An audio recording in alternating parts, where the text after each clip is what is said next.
Good morning, Mom. Our topic is consequentialism. Is an ethical theory holding that the morality of an action is judged solely by its consequences. An action is considered morally right if it produces the best overall outcomes.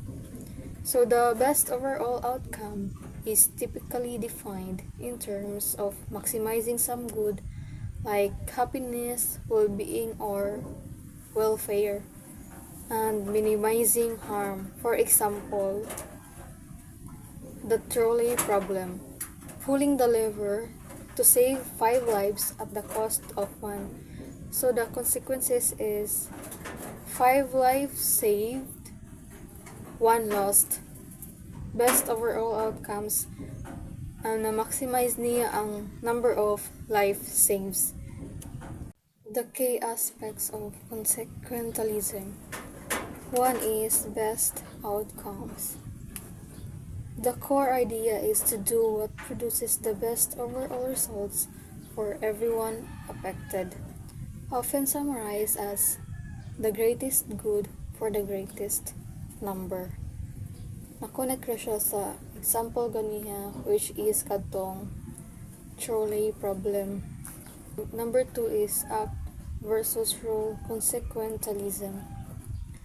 Act consequentialism evaluates each individual action, while rule consequentialism determines the morality of an action based on whether it conforms to do a rule that, if generally followed, it produces the best outcomes.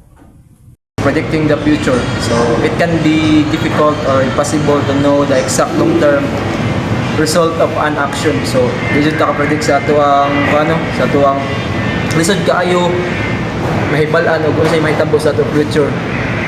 Bisan unsa pa ka maayo ang desisyon, dili gid sigurado ang resulta sa umaabot kay wa man ta kahibaw sa panahon. So to. Then second is ang moral intuition.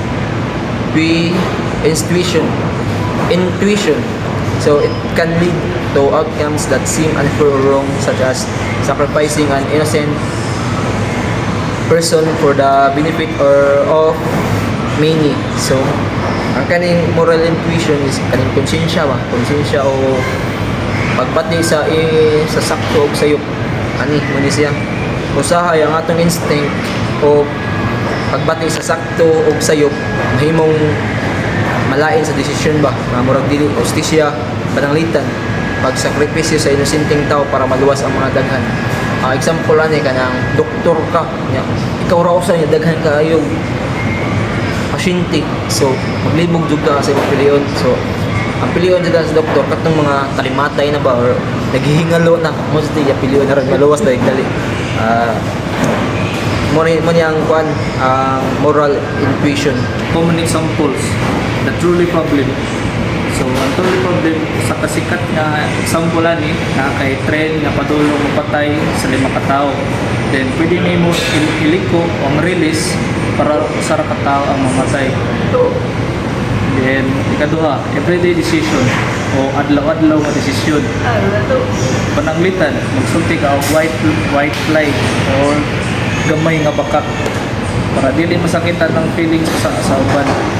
Then bisan pa kag gihimo siya nga malikayan ang kasakit o padayon ang galipay. Policy decision. Pananglitan magtukod og dalan o proyekto makabenepisyo sa daghang tao pero naipipila nga mapahawa o mapiktuhan. For example ani katong sa pugod na napiktuhan gyud sila. Focus kay ang mga daghang maayong epekto bisan na ay may mga sakripisyo. So mora to.